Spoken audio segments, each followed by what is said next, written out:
it. Smile. Smile, you.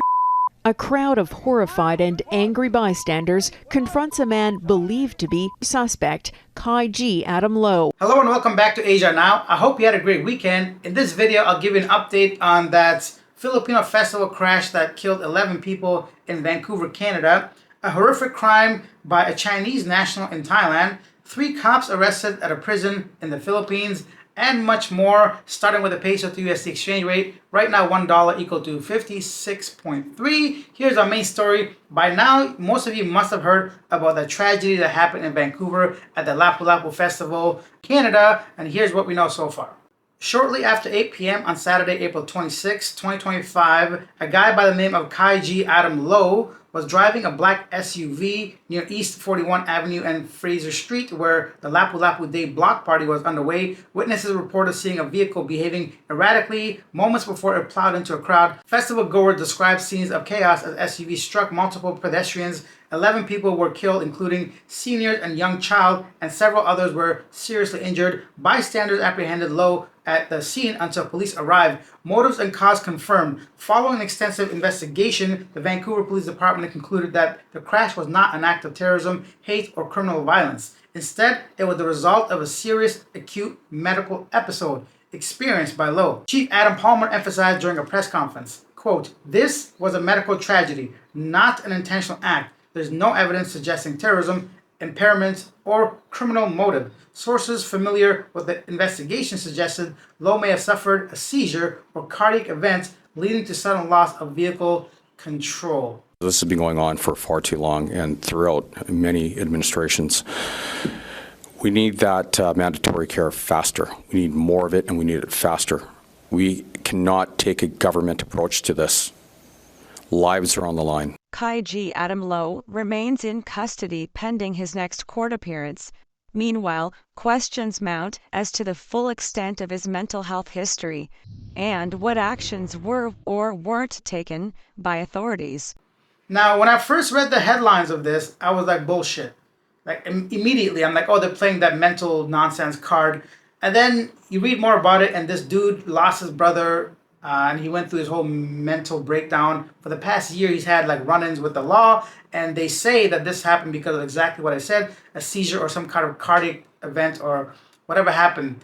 Very difficult to try to understand this because I'm sure a lot of us are feeling not good about it. Who would, right? It's just, and I'm sure the families of the 11 people don't want to hear some excuse. But if this is true, it puts people in a weird position if it's an accident, I guess. But this guy was charged with second degree, 8 counts of it.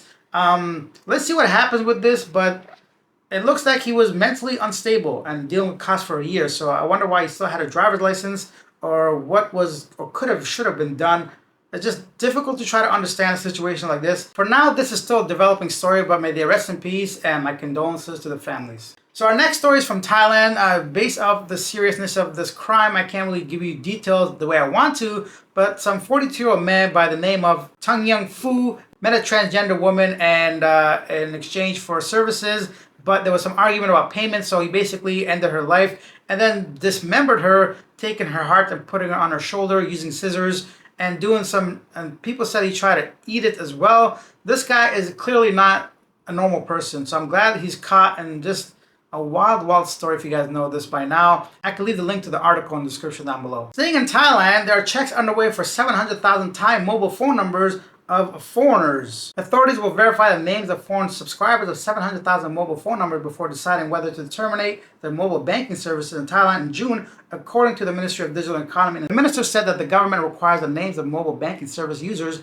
and names of subscribers of mobile phone numbers attached to the mobile banking services to be identical in order to curb technology crimes. Otherwise, the mobile banking services will be terminated. An easy way to try to catch some of these scammers, although by now we all know they have multiple ways of getting around this whole SIM registration stuff. Next up, let's go back to the Philippines quickly. Nagoya-bound Cebu Pacific plane returns to Naya after technical issues. Speaking of Cebu Pacific, I just did a full video on the whole situation going on there. about people claiming Cebu Pacific staff have tampered and damaged their passport in order to prevent them from traveling. If you guys want to see the full story I did on that, you can check it out in Living Abroad. I'll leave the link to that as well in the description if you guys are curious. I just feel like I might, in the future, some deep dives on specific news stories or big ones, I might shift over to that channel because I think it's a little bit better to explain, and it might affect travelers a bit more than just Daily News Asia one.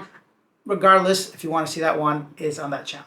And then Tagbilaran City in Bohol is the first locality in the island province and in Visayas to activate emergency 911 hotline. Very cool. I know they were talking about this a few months ago, implementing technology that's used in Europe and the US to go ahead and make 911 calls more streamlined and better, I suppose. So I'm glad to see they're rolling that out now. And then a police major and 2 of his men, as well as 2 inmates of the Caloocan City Police Station, were arrested for allegedly extorting money from the visitors of the detainees during entrapment operation over the weekend. The operation stemmed from the complaint of the relative of one of the inmates who claimed that they are being forced to pay at least 1,500 pesos per visit. The police allegedly told the visitors that of the 1,500 payment, a total of 200 peso is for entry fee, 550 for using the waiting area, 100 as mandatory food for the detainee during the visit, and other expenses. I'm glad they got caught. This kind of stuff should not be tolerated. Regardless of whether it's a prison, a jail, all that stuff, I think people should have complete faith in authority and people position of power. But as we all know, this is wishful thinking. In any country, there's going to be people trying to take advantage of the common folk like myself. And maybe you. This whole episode was kind of very draining of energy and not very positive. So let's finish with something a bit more happy like this young dude here. A 7-year-old living in Phi Phi Island, Thailand has received praise from internet users after a video showed him paddling a kayak to collect plastic waste and foam along shorelines during school break. The dude's father said that his son has been collecting trash with him since he was 4 years old because he loves the sea and doesn't want to see litter. Whenever he finds bottles, plastic bags, or foam, he always removes them from the ocean. An incredible story. Very good to see a young man considering his environment and having the love for the ocean, helping clean up the ocean. And now it's time for a segment Yesterday Today, where I read some of the most popular comments regarding our previous video, starting by thanking a couple people that bought me a coffee. Derek says, what happened to the properties that he owned? Do it go back to the Philippine government?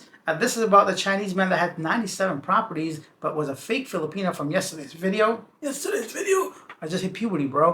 No, I don't know what happened to those properties, but I guess because he obtained them illegally, maybe it does go back to the government. I'm not really sure. Andrew bought me 4 coffees. Thank you, Andrew. So that message is very long. I will not read it, but if you guys are curious, you can go ahead and check it out and buy me a coffee. All the messages and copies are listed there. And now here are some of the top comments. Yesterday's video was about the digital nomad visa from the Philippines. Juan says, I agree this digital nomad visa doesn't seem to be too beneficial considering the 3-year tourist visa is so easy to get and maintain. Currently, the U.S. does not offer a digital nomad visa for Filipinos. The closest option to that is the B1 business visa. So I don't think the U.S. citizen can get the Philippine DNV. Given how it is worded, it sounds like it isn't finalized, so maybe a few details will be added to clarify. Now, if the BI really wanted to crack down and stop those people who are on a tourist visa who are technically working, then the digital nomad visa makes more sense.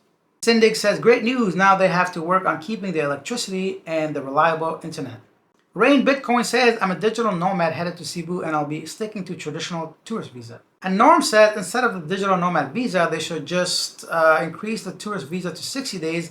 I also agree not to let foreigners own land. The prices in Australia are so high because of it. Robert says they can do a Starlink Mini. Neighbor in Tacloban has it. It works good even during typhoons. Best to have a battery setup with inverter. But yeah, works great from reports I get, or just use Starlink.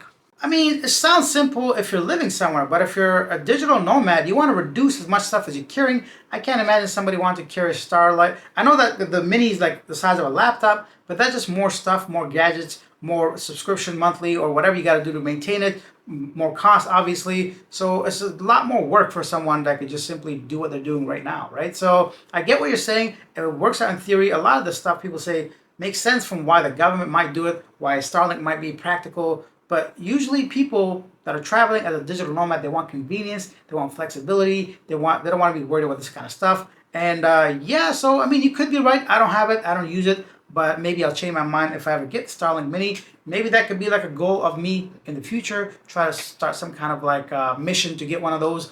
But anyhow, that is today's video. Thank you guys for watching. I'll see you guys tomorrow with some more Philippines, Thailand, other Asian country news.